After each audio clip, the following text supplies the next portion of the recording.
Hvaljen Jezus, lepo pozdravljeni na našem kanalu Tomist, ki je namenjen vsakovrstnim vprašanjem v zvezi s tomizmom. Gre za slovenski portal, ki je namenjen širjenju poznavanja tomizma v slovenskem prostoru, vendar bo tokrat oddaja v angleščini, saj bo sodeloval pri njej naš ugleden gost, s katerim se bova z Jernejem pogovarjala v angleškem jeziku. So, welcome to our YouTube channel Tomist, where we discuss all sorts of Thomistic questions. Jernej and I will be your hosts. Usually our podcasts are in Slovene, but today we have the honor to be joined by an eminent scholar in Thomism, Professor Matthew Kenneth Minerd. It's a real pleasure to be here. Thanks for having me. Glad we finally scheduled this. We've been trying for a while. Matthew, thank you for having joined us on our tiny YouTube channel in this somehow remote part of Europe, Slovenia, that is, I guess, quite unknown to American people. Have you maybe ever been to Slovenia?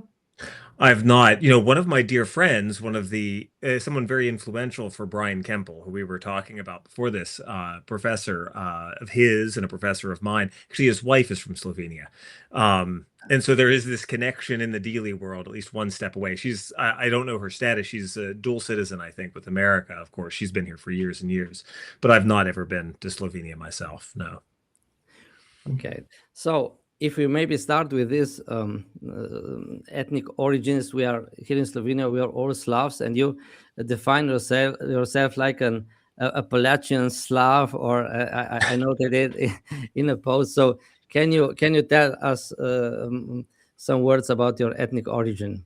Oh yeah, it's something like Americans to take on as though their identity from the old country still holds generations later. My wife joked she's about 50% Irish, and her father is technically by extraction 100% Irish, but they've been here for 4 generations or so. And she took them on a trip, and she went to Ireland and realized they're not Irish, right? Irish Americans are Americans. So ultimately, I'm an American, right? I'm a Yank, and it probably would come through. But I grew up though in what we call the Rust Belt. So it would be the section of sort of Western Pennsylvania, Ohio. I was Western Pennsylvania in my case, Northern West Virginia, where there had been pretty heavy both Southern and Eastern European immigration in the very late 19th century, early 20th century. And so kind of compared to our Midwest, for instance, where you have basically an Anglo-German culture, which is in many ways, it's really just anglicized at this point. We still had a lot of, for instance, in our Catholicism, a very ethnic Catholicism up through the early 2000s, because you would have had folks who would be either immediate immigrants or first generation immigrants that would have been the elderly generation where I grew up. So for instance, and that was influential in my upbringing. So it's very normal in our towns to have the Polish parish, the Slovak parish, the Irish parish, etc. And it sort of balkanize yourself according to that in the Roman Church. Moreover, too, we're very heavily Orthodox on the East Coast. I mean, for America, right? There are more Orthodox and then also too Eastern Catholics on the East Coast, again because of those immigration dynamics. Now, some of that's dying because of the changes of demographics. But so if I were to pick myself up and go to a Roman Catholic church in the Midwest or even on the West Coast, I wouldn't feel quite the same as I did in the Catholic church I grew up in, which still had at least the Americanized, ethnic holidays, things of that sort. My mother's side of the family was mostly, but not completely, from Western Slovakia. Few that would be from sections of Eastern Slovakia that would fall under sort of like the Transcarpathian Greek Catholic world. So a few of the relatives were Ruthenian Catholic on that side. Although I grew up Roman Catholic, I actually am a scribe now as a member of the Ruthenian Catholic Church. And I've always joked that I think that some of the Slavic tonality of the liturgy reminded me of things from my great-grandmother. We spent a decent bit of time with that side of the family growing up. So, it's in some ways more of a rhetorical game to say this because, again, I'm a Yank. I'm an American. But, for instance, my kids were just in the car today with me singing a little Slovak song that would be like sung at weddings because, someone will put on, Slovakian pop music from Prešov. So And of course, our liturgy is in Church Slavonic on occasion, etc. So, and I teach for the Ruthenian seminary, and we do still have sort of the last echoes of that old ethnic culture in our church. So do you also speak Slovak language, or do you know any like I phrases? I can handle Church Slavonic, right? If it's in front of me, right? That's good enough. Nice. Exactly. Yeah. Okay. So even though I saw somewhere that you introduced yourself as as a Catholic and a father, we'll still briefly go over your academic background and work for the viewers, especially. Sure. Yeah. Because I don't know, if we went into the detail, it would take up a lot of time. So I'll just present your highlights, so to speak. So yeah, Dr. Matthew Meinert is a Ruthenian Catholic scholar and a professor of philosophy and moral theology at St. Cyril and Methodius Byzantine Catholic Seminary in Pittsburgh, Pennsylvania. He earned his PhD in philosophy at the Catholic University of America, writing a dissertation on, I don't know if I'm going to pronounce it right, Herveus, or is it Herveus? Herveus. Herveus, okay, yeah. Herveus Natalis, Theory of Logic and Intentionality. His academic work appears in journals such as Nova et Vetera and the Review of Metaphysics, and he has written, translated, or edited books for Catholic University of America Press, Kleine Media, Ascension Press, and in addition to his extensive academic work, he also quite often appears on various online platforms where he presents his very wide knowledge of different areas of Thomism in an engaging way to a wider audience.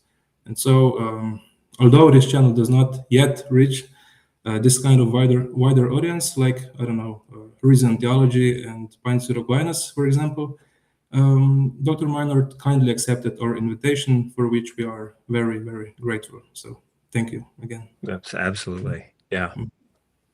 No, and it's, the size doesn't matter, right? I'm never gonna have a conversation with anyone in Slovenia if I'm not on a Slovenian podcast. So I don't care. I've done a lot of small podcasts too. I don't filter them. I was never putting you off when you were emailing me. I was just busy. So it was a very busy year. So good. So yeah, now you maybe proceed with the question.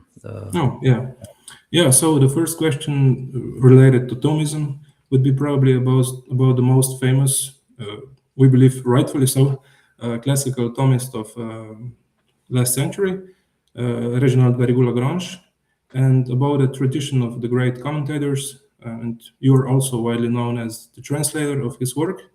So how did you discover Lagrange, and what especially drew you towards this particular kind of Thomism? It may surprise you. It was actually Maritain that took me toward him, and in a certain way, John Deely. Have you spoke to your listeners about John Deely? Because he's niche. Okay, good. Okay, he's niche for people who don't know him, but then those who know him proclaim him. But yeah, I've been exposed. Of course, I read Maritain's Degrees of Knowledge when I was a seminarian, actually. And I had some idea of the background. I mean, there was this larger Thomist tradition, right? But I was sort of thrown in the deep water. But when I was in graduate school, I started to realize that the approach to Thomas that my professor, now deceased, may he rest in peace, Monsignor Whipple, would take to reading Thomas greatly differed from what I had received in Maritain, and that part of which was the influence of the commentators.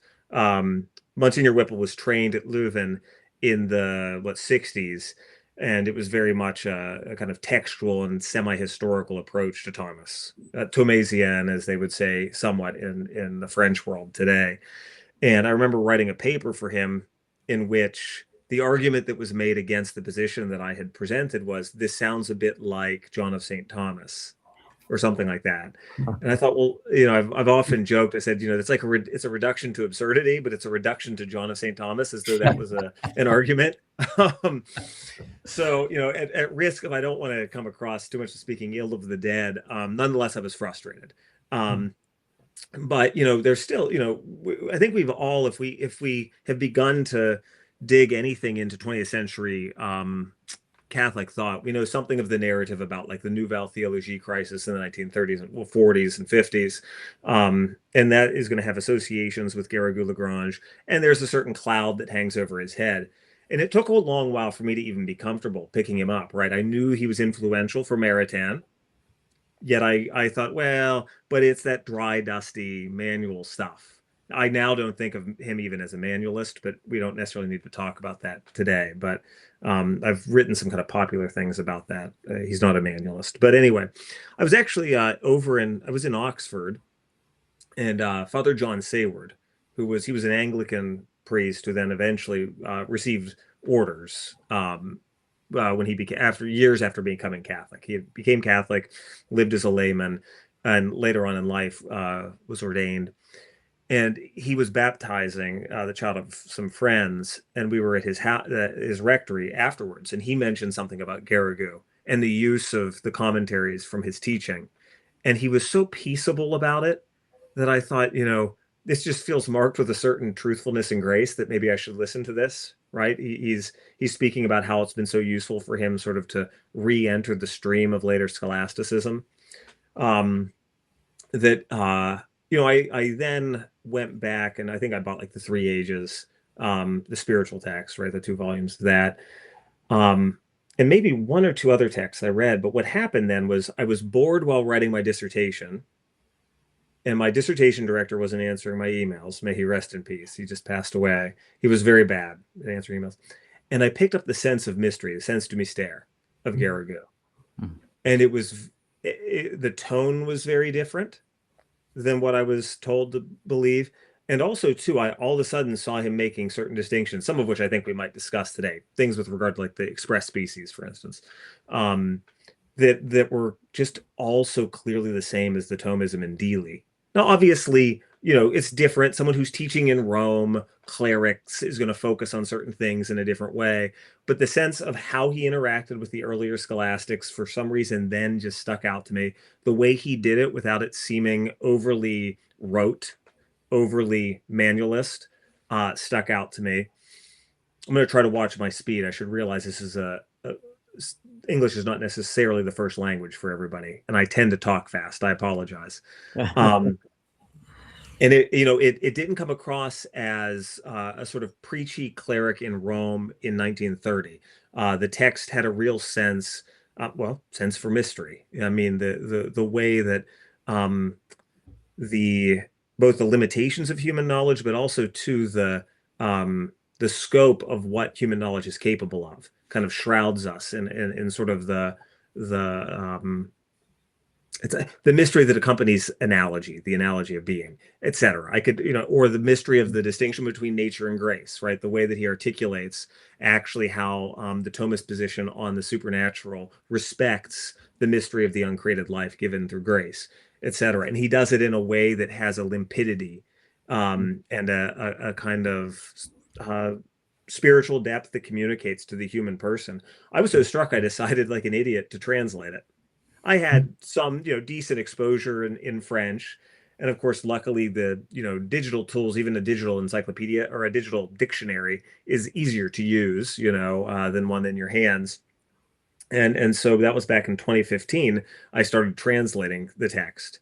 And Emmaus Academic, that's a press at Scott Hahn's Steubenville at the University of Steubenville, was willing to pick it up. And it started this long process where I just never stopped translating. I didn't plan to do that. But it was partially out of a kind of desire to do justice to the continuity that should exist between Garrigou and men like John Deely and Maritain, who were important to me. So that's it. So I apologize. It's a long story, but I want to give sort of the arc. That's all. Yeah. So you came to Garrigou-Lagrange through Deely and Maritain.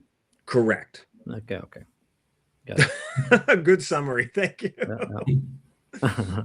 Well, another question for the beginning.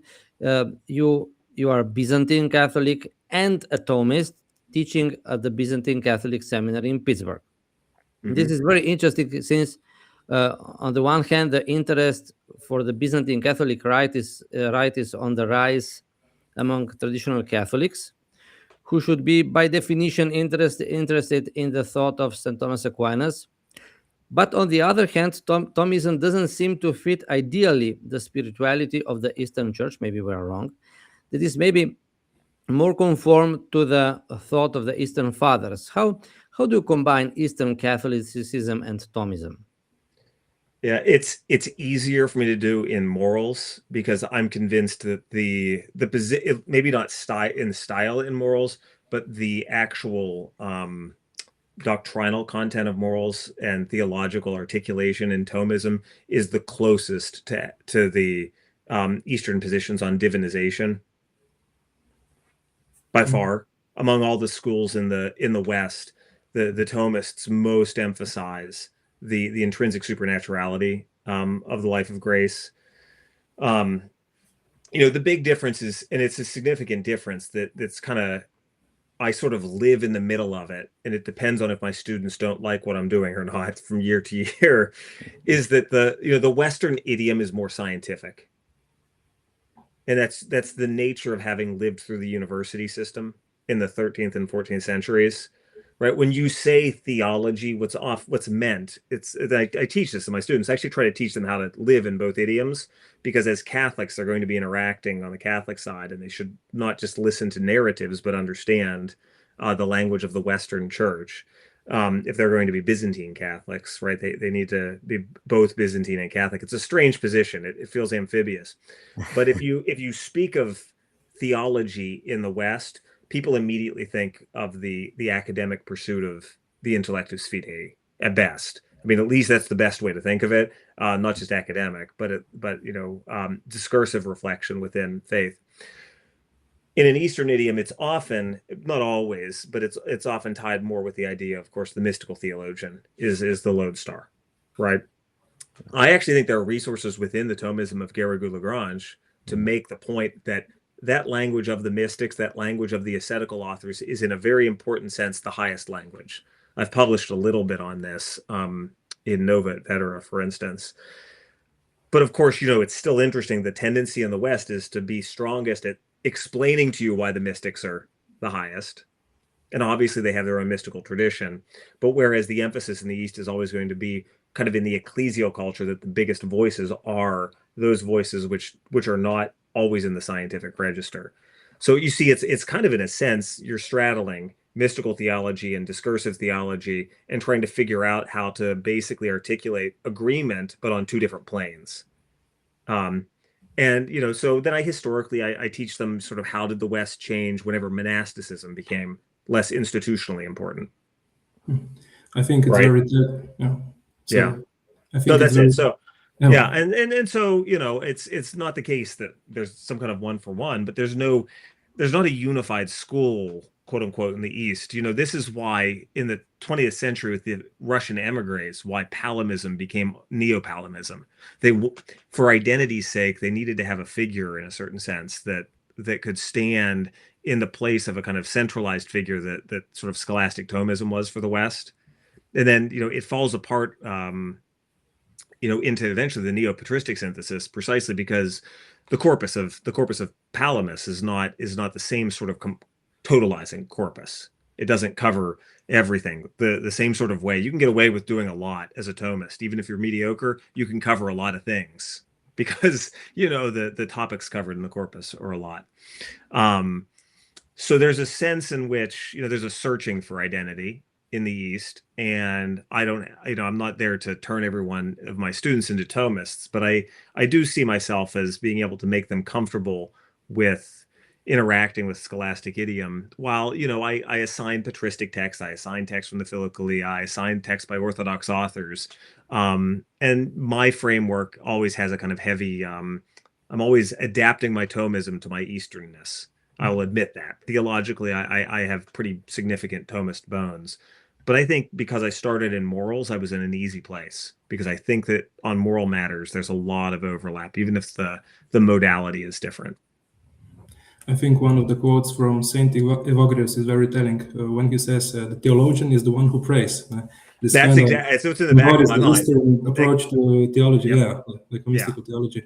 But yet the Thomist can say that, actually, even if Thomist culture doesn't always live like that.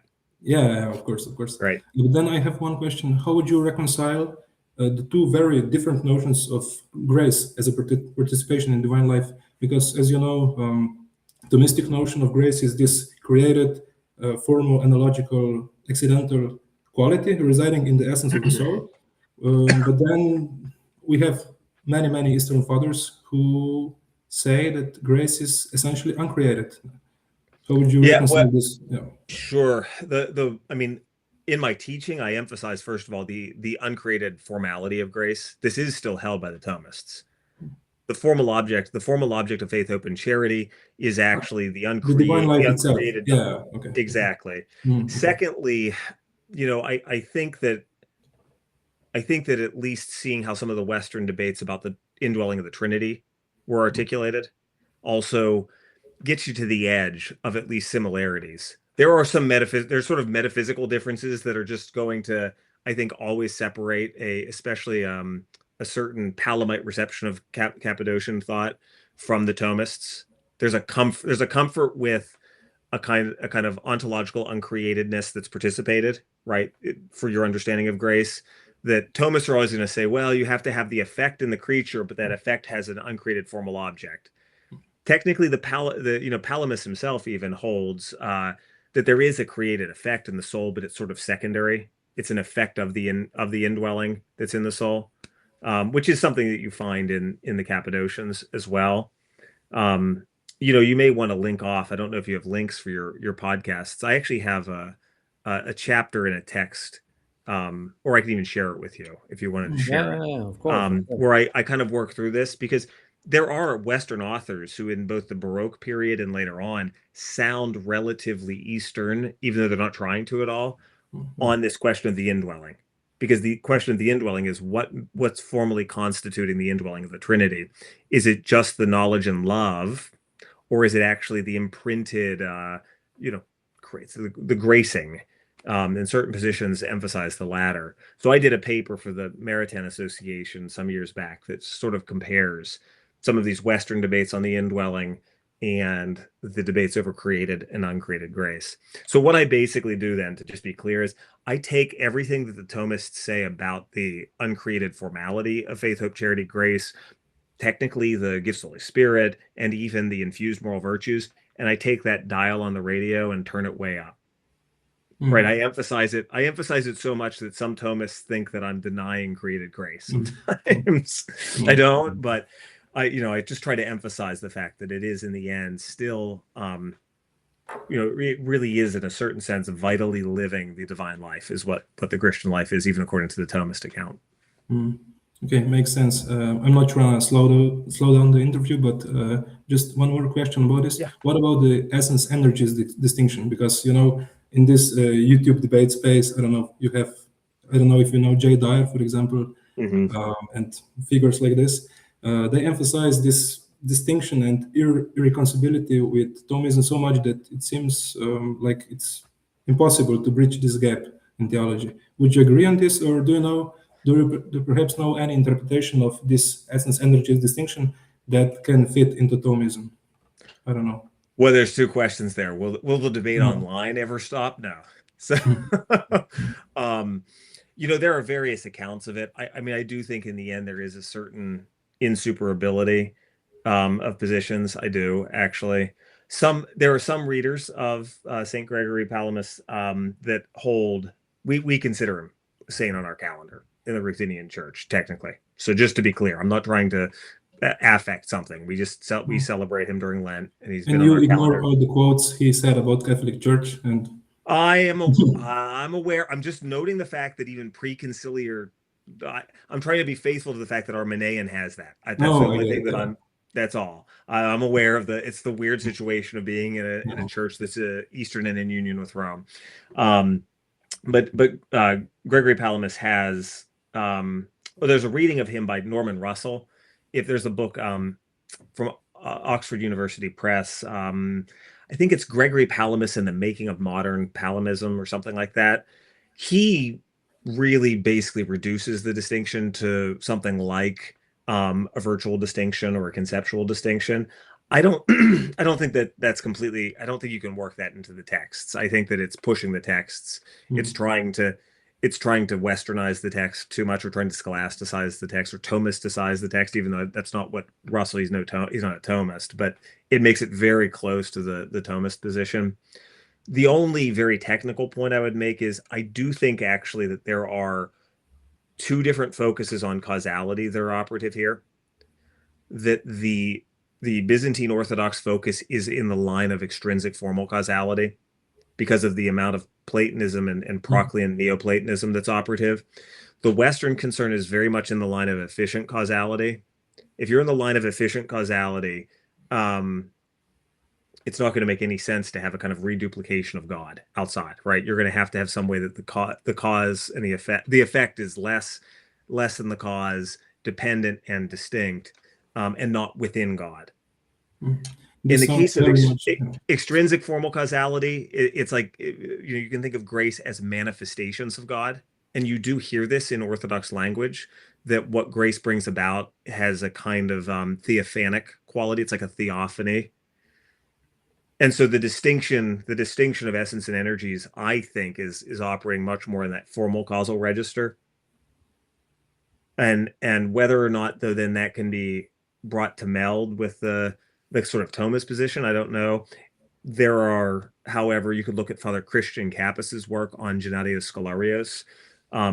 Scholarios actually tried to use, during the time of the Council of Florence, he tried to use both Scotus texts and actually texts of my man Hervaeus Natalis, to try to use basically the formal distinction out of the Scotus tradition, and to sort of marry the essence energies distinction to the Scotist formal distinction. And you'll actually find some neo-scholastics that see this resonance.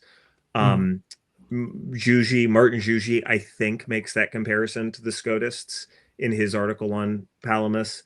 Austin Woodbury, in his notes, when he discusses distinctions, very strangely, he's talking about Suarez and Scotus and others, and then he mentions the Palamites out of nowhere, which doesn't fit. He's not an East-West guy. Yeah, so that issue, but it also indicates something that the Scotists haven't been condemned. They have not explicitly been condemned on this point. You're hesitating. No. I know he's not been condemned, but like implicitly, if you look, like, for example, at 24 Thomistic Thesis, it's kind of hard to reconcile with scholars. I'm aware. Yeah. So it has some play, is all I'm trying to say. I personally can't hold it. I think that it should be fought against the formal distinction stuff on the divine names and Scotus.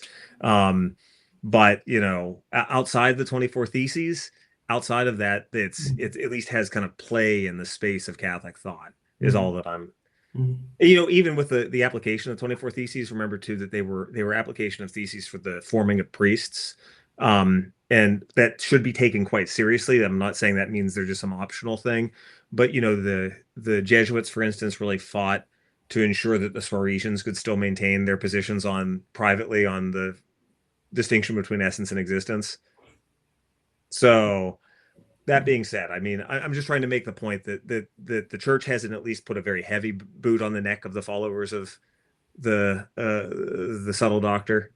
So there's sort of this room, but in the end, I do find it a problematic position if you take what the Thomists mean by those distinctions in Divinis, or what any sound scholasticism means about distinctions in God.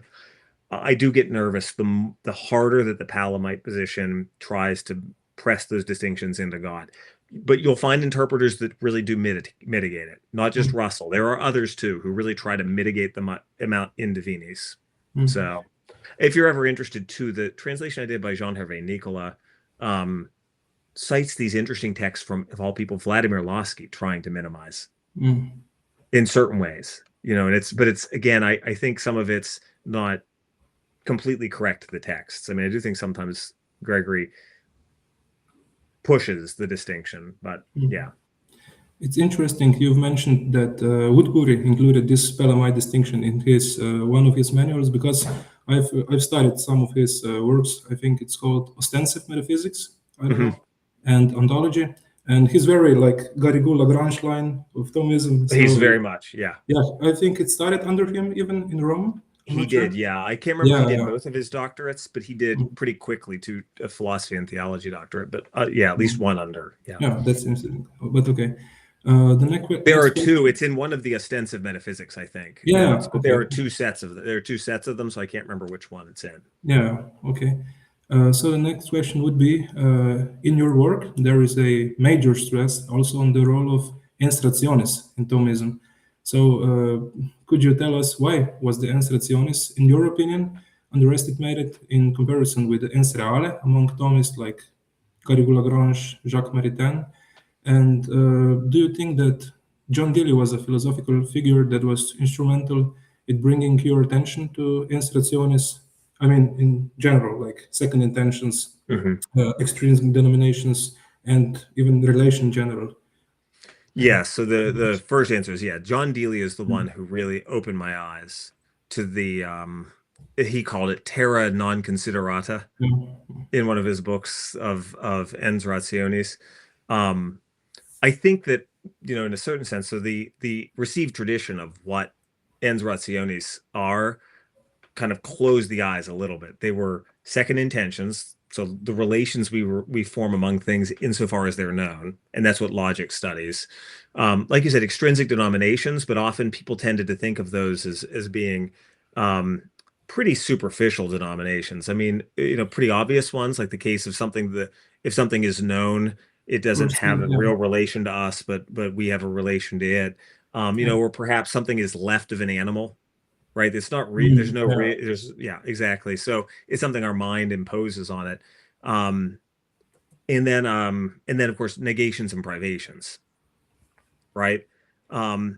It's I think someone like Dee looking at the role of signs all around us, that kind of focus kind of shows you that what is in the domain of ens rationis all of a sudden has lots of possibilities, because there are all sorts of relations which are not physical or real in that sense that the scholastic would say, as in provenating from the nature of the thing. So all around, like basically all around us in this office, it's like that, right? For instance, the paper in the books right above me that I'm pointing at, by Labradette, the paper all has relations to each other of equality because they're the same size, right? Because they're printed by the same printer and they're basically all the same format. And those are real relations. Those are ens reale. However, the way that book signs to my intellect that I should open it is a practical sign. Right? Human culture has created these practical signs that are kind of built into these artifacts that we call books. And it's not a natural property of it. I can burn a book. That's a natural property. It burns, right? I can, drop it and it has a certain weight, but it's filled with knowledge. And even just the book itself is a sign to me of the activity of reading, right? Like that's in John Dee never really developed this, and it always kind of bothered me. I asked him about it later in life. I don't know why he didn't. But John of St. Thomas treats this when he treats the sacraments, the practical signification. And so I'm not sure why the scholastics of like the 16th and 17th century didn't carry on in this line, because it's very much in the mindset of modernity, because you're looking at the things that the human mind creates in a certain sense through moral and artistic activity, especially. Or even truth be told, why most scholastics don't know much about the subject matter of metaphysics, or of not metaphysics, logic. The treatment of logic and the understanding of its object as a science is pretty thin in most accounts. And I don't know if that's because people study logic as their first class and then they move on. I'm not sure. But even that by itself, I've had that sense ever since I did my dissertation, that there's a certain lack of appreciation. And so then in metaphysics, certain moves are made that harden the lines in the Aristotelian commentary or Aristotelian tradition, where these ens rationis, just even the simple ones, relations of reason made for logic, extrinsic denominations, negations, and privations, they're not real, and so they're not part of the subject matter of metaphysics. Now, this is where Ivo might get vexed with me, because I may sound like a super transcendentalist. But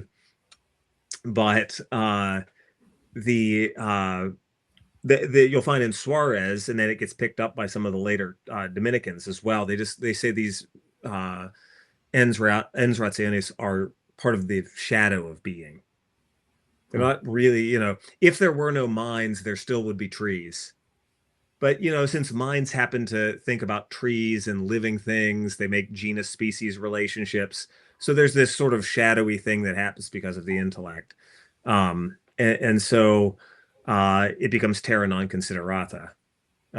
Whereas it's really important, as John Deely has shown, not only for our intelligence, but even animal intelligence. And some of the semioticians would keep pushing this down, even into, bio and phyto and even physiosemiosis. We don't, have to necessarily go there. But it was definitely Deely who opened my eyes to that importance. And so my dissertation kind of lands on the classic domain for this, which is the logic. But it's interesting. Logic studies something which is quote unquote not real. So you agree that ens rationis is secondary to ens reale? I It's do. a shadowy thing. I do. Well, no, I don't think it's shadowy, though. That's the only thing that's different. You see, I guess over the years, I've come to think that depending on what we mean by ens rationis, because this is, I think, the issue. Have you ever heard of ens morale? Right? The moral being of acts, because they have moral species that we describe an act, sometimes, they'll come up with a scenario in morals, and they're trying to play a little bit sophistically with killing versus murder or something of this sort, right? Killing is actually a kind of physical descriptor, whereas murder has a relationship to a transcendental relationship, as one would say, to the rule of morals, because it's clearly related to the vice against justice to murder someone, right? But that the moral species of the act is in some ways distinguishable from its physical species, even though, because it's clearly distinguishable because there are cases where killing is morally fine, self-defense. And so another example of the moral being is, what's the being of a society, right? And although it has a certain kind of relational structure to it, you will find in the later scholastics this playing with the idea that there's an intentional being that's proper to moral things or to moral realities. Again, I think the Thomists actually have the strongest position on that among the schools. The others are more reductionist about it. And so there's a way in which, this is going to sound a little bit nuts, perhaps. I think that ens rationis is like second act in relationship to ens reale, because our nature as intelligent and as volitional gives rise to knowledge and love, right? Acts of cognition and volition. Yeah. We discuss a lot about these things with Verney on our podcast. So, and we always come to this name of John Deely, and we would like to know something more about who he was, what was his formation. We know his texts, but not his life. You have known him personally for a lot of years. For a time, yeah. For a time. So could you give a biographical sketch of his life? Yeah, so dates I'm bad with, right? But in the 1970s, so John Deely was a semiotician, right? Your listeners know this if he's coming up. In the 1960s, actually, he was a Dominican in the Midwest in the United States, their Midwestern province. He even made solemn vows. And the N in his name, John N. Deely, is actually, I forget now what his actual middle name is. N was Nathaniel, which was his religious name. So in a certain sense, that's a pen name, a nom de plume, John N. Deely. He left at the time of, and it was all handled with standard canonical procedure before being ordained a deacon, because he had discerned that his vocation was primarily intellectual. And so he didn't want to, I mean, he didn't want to be sort of conflicted, the intellectual who doesn't really find devotion to his priestly ministry, right? He didn't want to become a cleric, um, who sort of put his clerical life secondary. And so it was during that period after the Second Vatican Council, whenever dispensations were a little bit easier going. He was dispensed from his vows, and the Dominicans seem to have helped him get a position at the University of Chicago. He actually was the research assistant for Mortimer Adler at Chicago. Oh, And so really? he was in that position for like 3 or 4 years. And if you ever read the book on language that comes out in the early 70s, I think, by Adler, he thanks Dealey, but you see Dealey quit because Dealey accused Adler of being a nominalist. A Mortimer nominalist. Adler. Oh. A Yes, nominalist. because of the position that Adler had on relation. So he's this young hotshot, very intelligent, 32-year-old, whatever. He's working on the translation of the so-called treatise on signs, the text that he does by John of St. Thomas, side by side. And so he accuses this of Adler and eventually leaves. And that's when he goes to work at Loras College, which is just this little Catholic college in the area. Dealey's, I'm sure you know, of course, Dealey's dissertation around that time was called The Tradition via Heidegger. And it's a very interesting reading of Heidegger's notion of being in view of intentional being, and how the Heideggerian project is very much focused on actually trying to articulate the inner world of intentional being. There's good reason to think, that's where Heidegger's coming from, because that early work on the pseudo-scotistic text, right? He does that thing on the categories in Scotus. It's not really Scotus. It's a mixture of Scotus interpreting the speculative grammar of the modists, from Erfurt, Thomas of Erfurt's text. It's an interesting text, though, by Dealey. It's actually a very interesting dissertation. So he teaches at Loras College for a number of years, and then eventually is taken on down at the University of St. Thomas in Houston.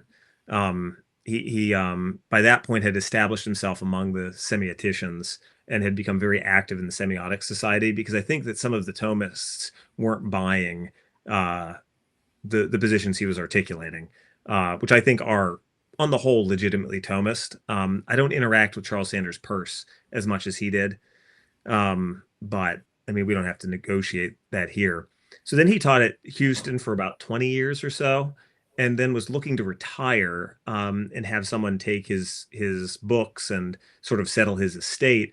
And just by happenstance, a little tiny Benedictine college in Western Pennsylvania offered him to a kind of a place to take up. And so he and his wife moved up to Western Pennsylvania in 2015 for him to teach there a little bit, teach on occasion, and write in retirement. Sadly, he had actually, probably even during the move, already had been sick with cancer and didn't know it. He had a stroke within a couple months after moving to Western Pennsylvania. I had gotten to know him at the Maritain Association. I had read him, and I went, sort of made a point to stay in touch with him that way. But when he was in the area, I contacted his wife at the time and just offered any help they needed. They lived about an hour from where I live, like from where I'm at right now, even.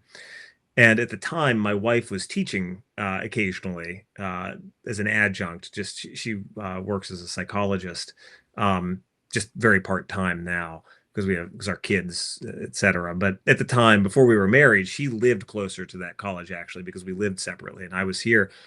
But after we got married, she still kept teaching there occasionally, and I would go with her and I would visit John, because Brooke said it would be very helpful. His wife said it would be helpful if just someone who understands his work could be with him, because he was half affected by the stroke. He was not disabled, but his faculties were significantly lessened.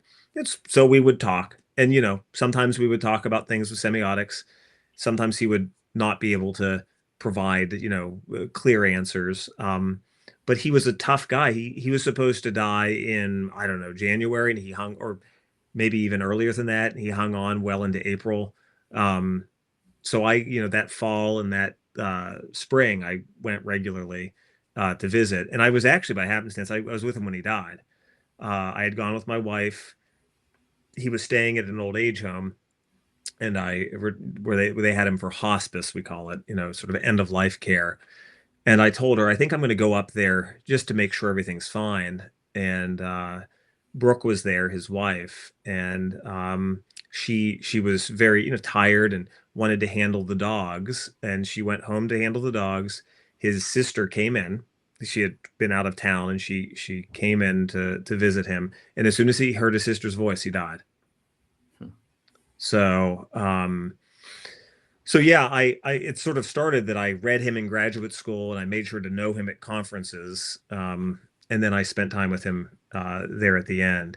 And as you know, so he wrote prolifically on all sorts of things, semiotics. He had a tendency, if you know, to reuse material.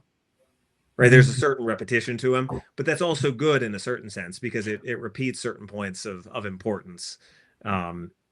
I personally think that book from near the end of his life, even though it's kind of dense, purely objective reality, I think is like the clearest little statement of a lot of his principles. Excuse me, Matthew. Was he a practicing Catholic? So during all this? for a time he did depart from the faith, but at some point before the end he was practicing again. Oh, okay. I remember some people tell it as though it was later into the time when he was in Pennsylvania, but I remember being at conferences in the last 2 years of his life where he was, I think, very devoutly present at Mass and receiving the Eucharist. So I think that it was in the last few years, and he might have been on and off. Perhaps just had a sort of difficult relationship that sometimes ex-religious can have with the church. I say this as an ex-religious. I never left the practice of the faith, but it's a strange relationship to have been even temporarily vowed like I was, and then find yourself still living in the church. He always taught at Catholic institutions, and the frustrations, etc. But no, I think he was practicing all the way those last few years, but he definitely at the end. His wife is a very devout tertiary Carmelite, so. Yeah. Well, I suggest that we, for time limitations, that we move to the maybe one of the main questions here about Deely's thought and your thought, also Matthew. So if we take Deely's book Intentionality and Semiotics, it presents a sharp criticism of Maritain's interpretation of Summa Theologiae, question 85, article 2. This article is very important for Maritain's speculation, but also for a significant part of neo-Thomistic authors, also for Mortimer Adler, if I remember well, since it seems to present a Thomistic foundation for realism. Modern subjectivistic or idealistic philosophy, right from Descartes' Cogito on, presents our cognitive acts as the primary object of our cognition. Cogito. The first thing is that I think that I think. While St. Thomas in this article explains that such view is contradictory, since it would entail that it is true whatever it seems to be true. Omne quod videtur est verum. He quotes, I think that he quotes Aristotle here. And so contradictory propositions would be true at the same time. Therefore, our cognitive acts or species as mere instruments are mere instruments through which is our cognition of the metacognitive object the quo accomplished. Deely objects to this interpretation that overshadows the distinction between species or species impressa, the quo, and the species expressa, the in quo. While Maritain says in his Degrees of Knowledge that the species expressa does not differ essentially in its instrumental character from the species impressa.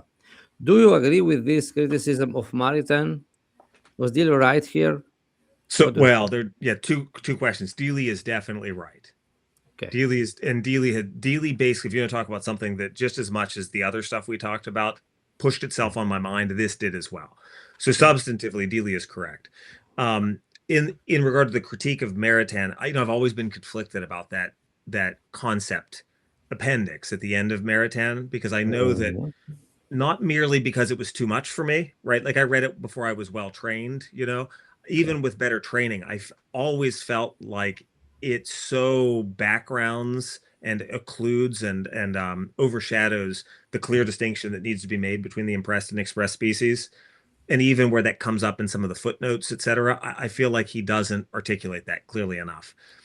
There's a passage in the later edition, at least the third edition of Reflections on Intelligence, where Maritain, he makes an explicit distinction between the quo and the quod.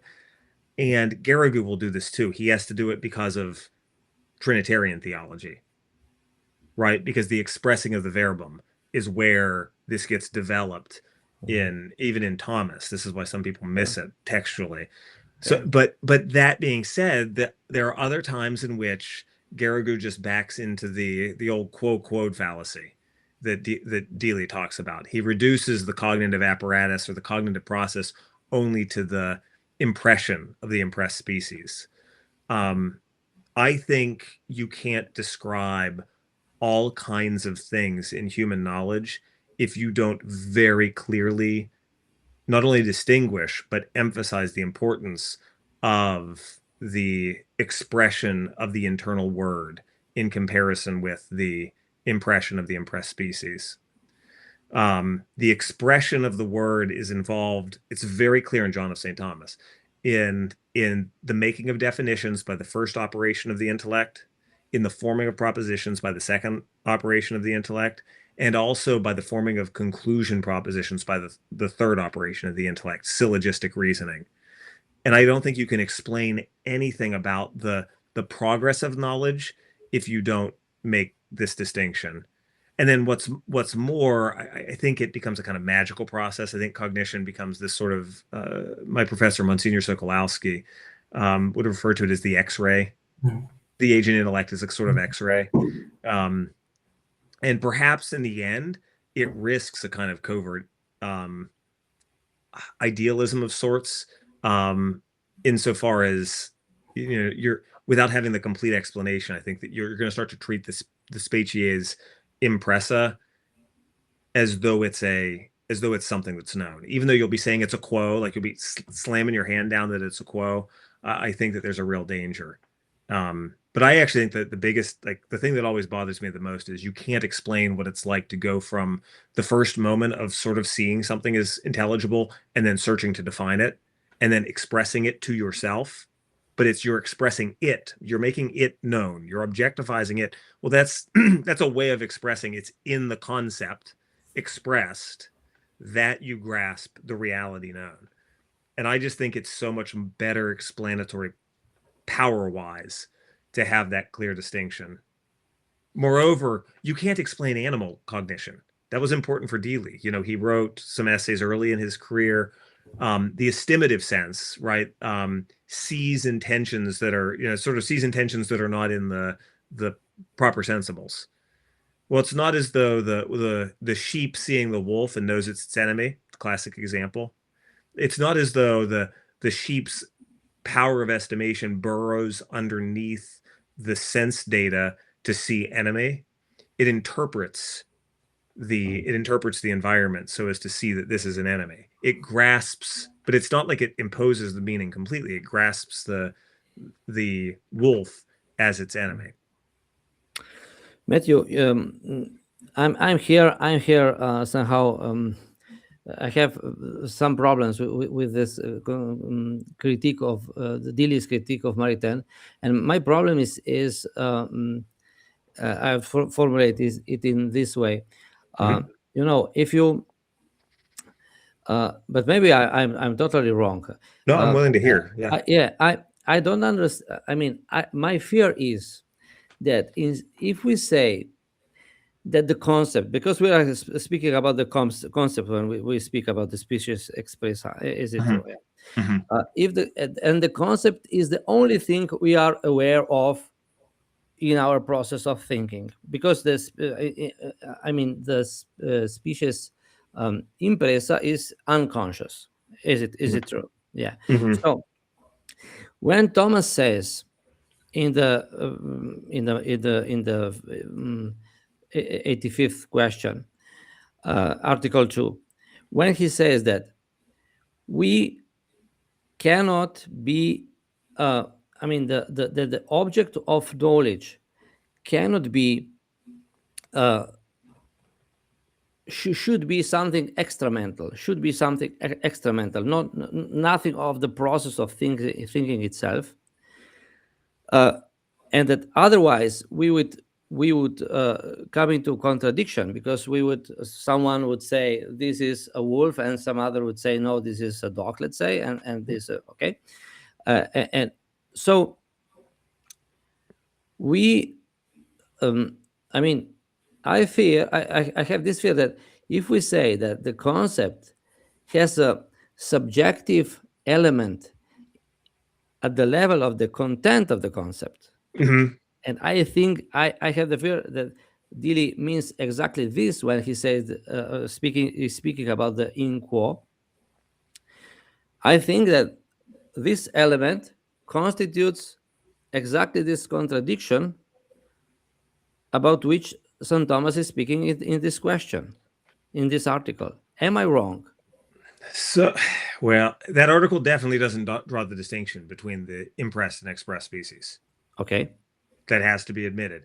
But also what has to be admitted is that in certain texts, like in De Veritate and in the Trinitarian questions, he feels the need to bring in the Augustinian idea of the expression of a word, right? So there's this just sort of to be noted. There's this developmental question, not just developmental question. I don't like saying that because people misuse that. There's this question of what is Thomas's full position, right? Because the Aristotelian account is 81.2. That's the De Anima account in short form, in which there isn't really a clear internal word or express species theory.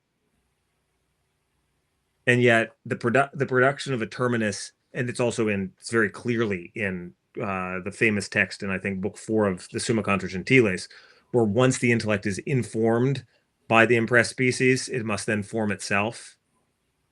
Here's the only way that I agree that there's this tendency in Dealey that, John O'Callaghan, there was this article argument between John O'Callaghan and Dealey, in which he sort of accuses Dealey of this sort of a mirror. It's like an internal mirror of reality conception of the cognitive process. And then, Dealey argued that that's not what he was saying.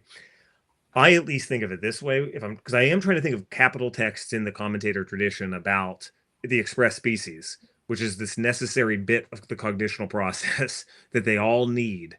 And it actually sometimes lands not only in Trinitarian theology, but in the theology of faith as well. So how can we avoid thinking of the subjective component coming here? Let's think what it's like when we define something. So, it's pretty hard actually, right? How would you define a wolf?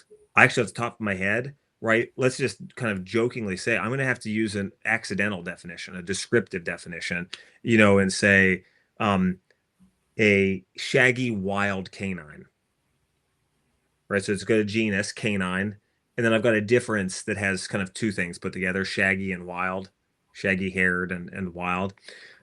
Notice that when I express that to myself, what I've done actually is in my mind, I've actually kind of conjured up a bit of a imagination. Like I've used my cogitative power in my memory to think of wolves.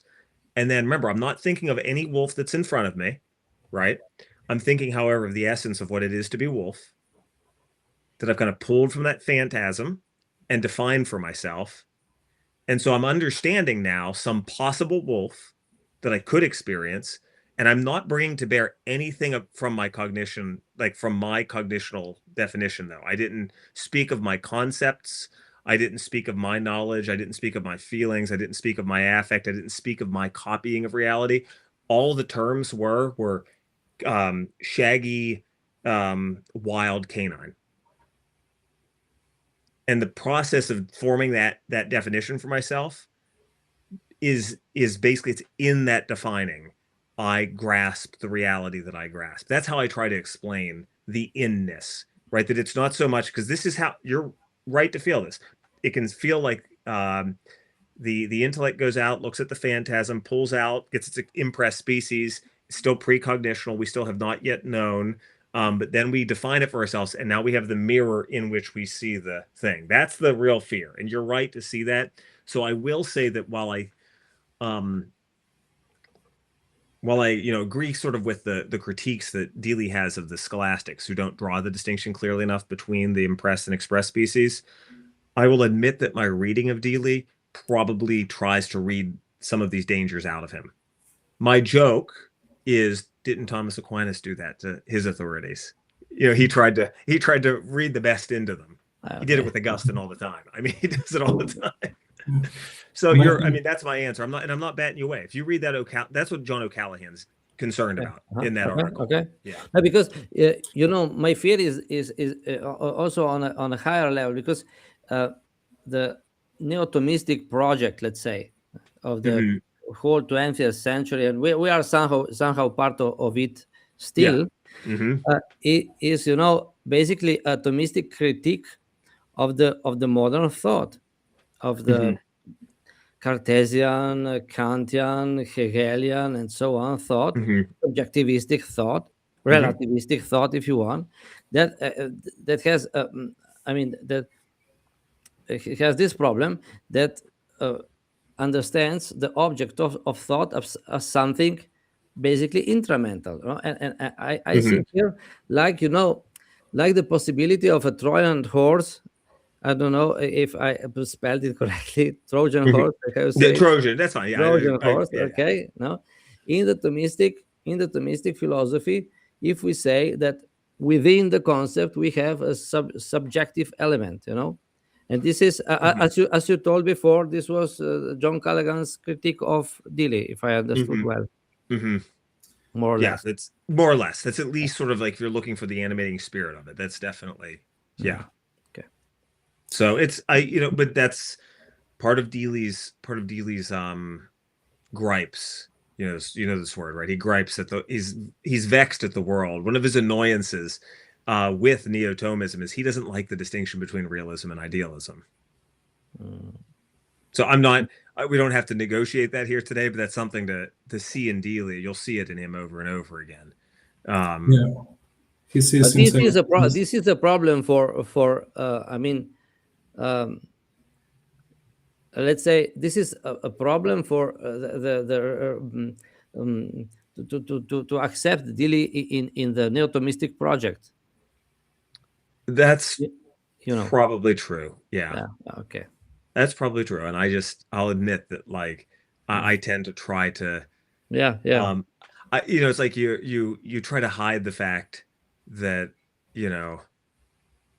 dad has a drinking problem or something. You know what I mean? Like you're not talking about it a little bit, because he's also really dutiful, and he does these things good. And so but if you think about the way that I read Dealey through Garrigou and vice versa, right?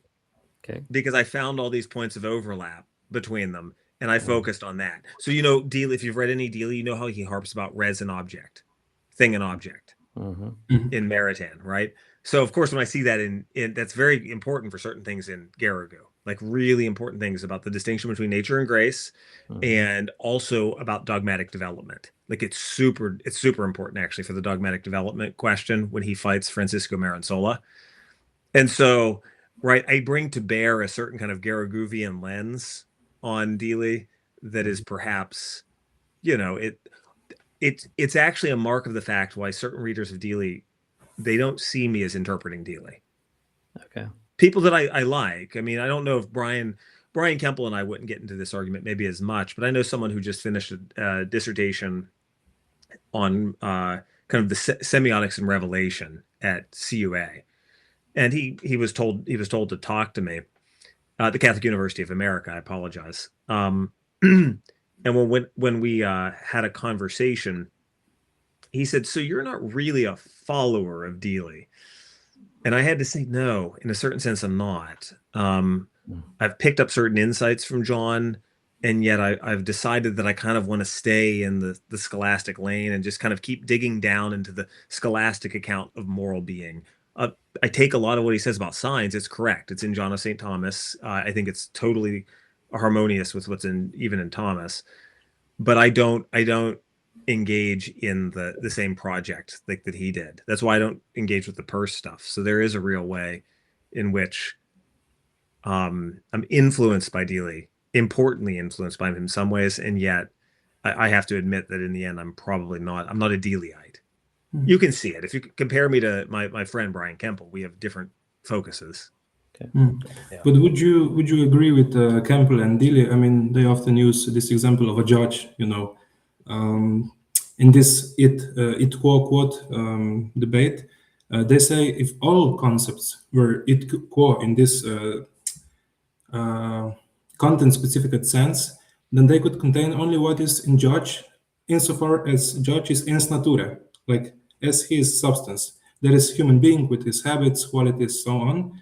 But we know from experience that being a judge or being of a legal body, so over a country, is not reducible to the subjective constitution. So and this is a good example of this is exactly where I'm different, actually, because my approach, even if there is something that I would bring in from this quo stuff, the stuff from speculative knowledge, the approach that I've taken is down the line of what has been in the later Thomists on moral being. Because the actual thing you have to look at here is what practical cognition is like. And by practical cognition, by the exercise of certain virtues of justice, in this case, we name certain people to have certain roles in relationship to the common good. And so that's definitely how the later scholastics talk about what is a judge. The being of a judge is a moral imputation. If you look at it from, now here's the Dealey in me. If you look at that from the perspective of natural being, it's an extrinsic denomination. I'm sorry. That's fine. Yeah, here we go. So I'm going to make sure, I'm going to repeat that only because we lost. Please. So this is, this would be, it's not just Dealey, this would be the Baroque way of saying it. The denomination of judge or of currency, if you have money in front of you, is an extrinsic denomination, especially if you think of currency as just a golden piece, right? Something simple, right?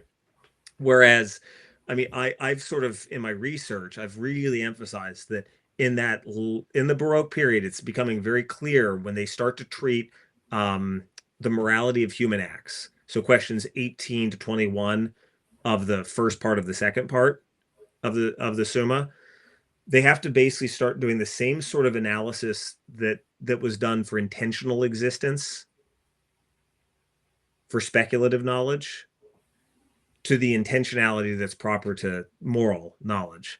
And it's, again, you have to go through all the same stuff to be a realist, right? You have to do all the work to avoid becoming something like where you're projecting moral values out on the world.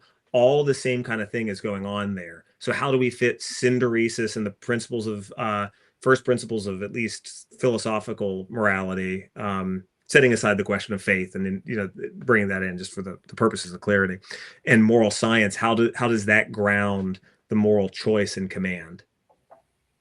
But in short, the what's the non-Dealeyite part of the non-Dealeyite part is the concern about moral being. The moral being, my treatment of moral being. John does not deal with ens morale at all in any meaningful way. But ens morale is, if I understand you well, is somehow grounded in the ens reale. It is, but in the Thomist accounts, it's that articulation of the grounding is not clear until you get to around the time of John of St. Thomas. It's somewhere around there that they make explicit the things that are implicit in the 13th and 14th century texts.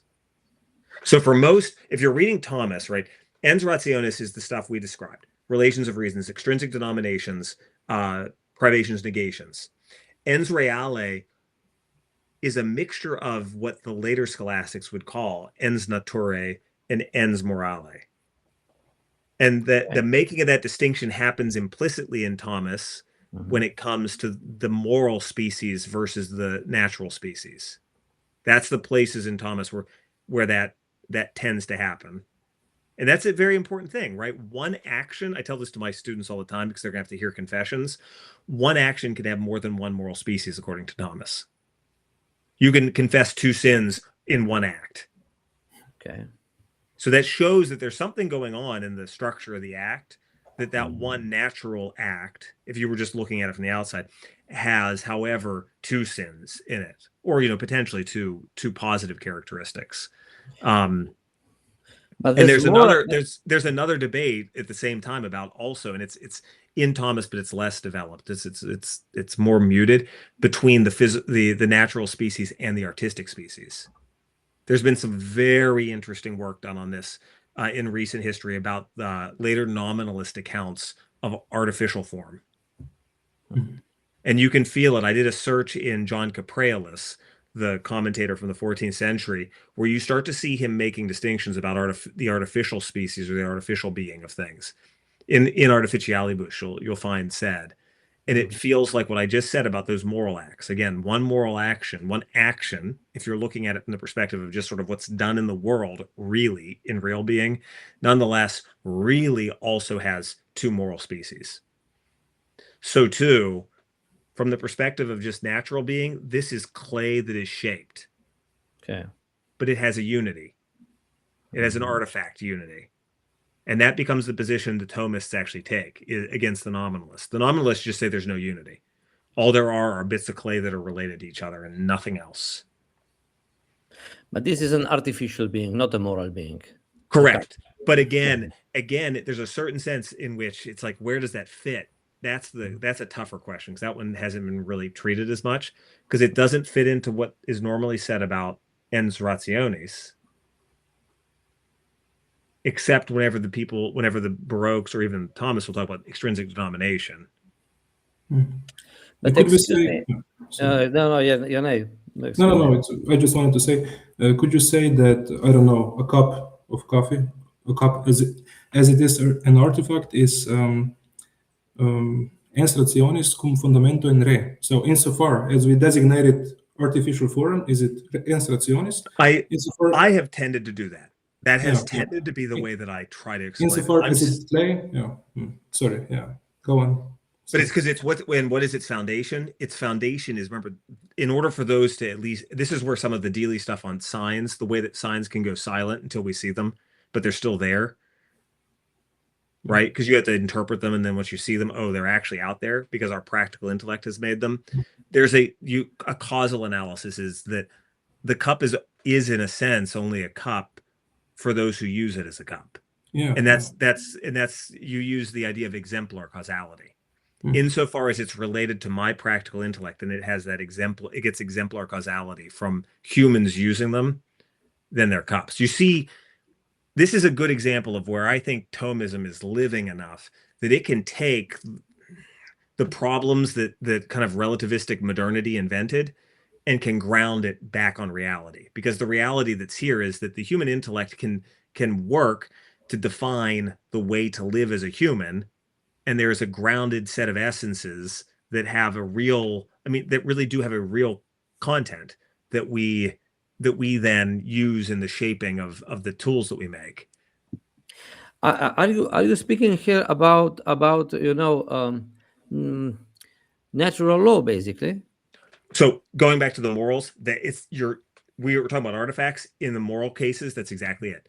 All the debates about how the natural law, how nature grounds the moral species, that is exactly where this articulation takes place. Yeah. But then because artifacts are a little bit different, right? Because art is different than prudence, there's going to be some difference there, but that's less developed. But at 100% absolutely. The debate about the relationship between human nature in its natural being and the reality of human acts as moral, that whole debate about natural law is where this is taking place. It absolutely is. So if you know these debates between the new so-called new natural lawyers and kind of traditional Thomists in the English-speaking world, they're basically fighting over this.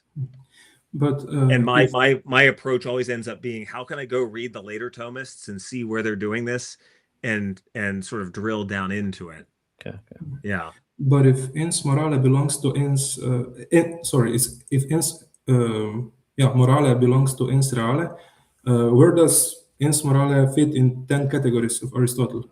And that's where I hesitate. That's why I hesitate. Yeah. I'm not, because there's when I first started doing this, I just basically would say, I wrote an article for the ACPA, Beyond Non-Being. Maybe you've seen.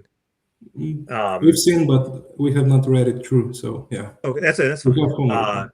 But the place I put it at the time was that it was in Ens Rationis. But that day, I know I'm aware of the danger of that. That's like saying that morality is in Ens Rationis, but those extrinsic denominations that were moral were over in Ens Rationis. Again, leader, father's too natural. Leader, command. Father is really the relation, fatherhood. Exactly. That's what I'm saying. It doesn't work. It doesn't work the same way. Commander. If I'm looking at, I just bought for my wife some flowers. When I say that's an object of love. Well, no, they're flowers in real being, but morally they have this extrinsic denomination. So I kind of, it was John Cahalan who, not O'Callaghan, but John Cahalan, who John Dealey will cite sometimes, who said to me, he said, keep reminding yourself, intentional being is real being. And so, and a good way to see this is when you talk about the indwelling. The Thomists say that the indwelling of the Trinity takes place by knowledge and love. Faith, the way that the gifts of the Holy Spirit bring about the perfection of faith, and especially charity influencing it. That's their position. And he emphasized to me, he said, and the existence, the supernatural intentional existence through knowledge and love of the Trinity is not a lesser form of presence of the Trinity. It's a greater form of presence of the Trinity, because it's the interpersonal meeting of the believer in the Trinity, according to that kind of union. So it's not as though the presence of immensity, which is God's causal presence, is the biggest one. It's actually presence of immensity, presence of knowledge and love, hypostatic union. Those are they grade up, and you're more and more real as you go along, right? More and more connected. The reason I'm saying that is intentional existence is, in a certain way, it is truly existent, because if it weren't, knowledge wouldn't be anything, right? You wouldn't have the knower and the known really being one in knowledge. So intentional existence is not a diminished copy. This should speak to what you were talking about earlier. The later scholastic temptation is to treat intentional existence as a diminished being. You'll actually find that. This is basically Scotism, isn't it? Yeah. Oh, it is. That actually is. There's a point in Scotus's oeuvre where he holds something like that. Yeah. I should probably, however, close shop. I have to get ready to head out of town for liturgy this evening. So, yeah, I apologize. I'll keep going. That's all. No, so. it was really wonderful. Yanai, do you agree with me? Yeah, absolutely. We got to do part 2 if you. Please be in touch. Maybe next year, but yeah. Yeah. This is great, but this is very wonderful, really. So, dear Matthew, thank you again for having accepted the invitation, for your answers, your thoughts, for all your work of explaining the writings of the angelic doctor and of all the tradition, Thomistic with Caricula-Grange and so on. I hope that there will be other opportunities to discuss this and other important topics of Thomism with you. And I'd like to thank also the viewers for their attention. Hvala lepa, da ste sledili temu zelo lepemu pogovoru v angleščini. Upam, da ste uspeli slediti, da smo govorili dovolj jasno. Torej, hvala še enkrat tudi vam. Goodbye and God bless you all.